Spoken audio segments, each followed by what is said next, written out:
தமிழ்நாட்டில் முதலமைச்சர் ஸ்டாலின் கொண்டு வந்துள்ள திட்டங்களின் சிறப்பை உணர்ந்து அதனை 12 மாநில அரசுகள் செயல்படுத்துவதாக அமைச்சர் கீதா ஜீவன் பெருமிதம் தெரிவித்துள்ளார். சமூக நலன் மற்றும் மகளிர் உரிமைத்துறை சார்பில் ஏழை பெண்களின் திருமணத்திற்கு திருமாங்கல்ய தங்கம் வழங்கும் விழா மற்றும் சர்வதேச மகளிர் தின விழா தூத்துக்குடியில் நடைபெற்றது.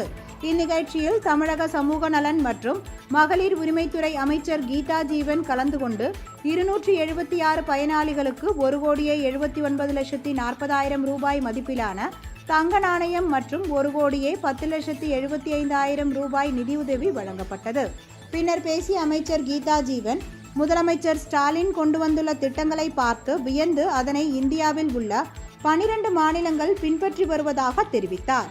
இந்நிகழ்ச்சியில் மாவட்ட சமூக நல அலுவலர் பிரேம்லதா, மாவட்ட வருவாய் அலுவலர் ரவிச்சந்திரன், மாவட்ட சமூக நல கண்காணிப்பாளர் ஹேமலதா உள்ளிட்டோர் கலந்து கொண்டனர்.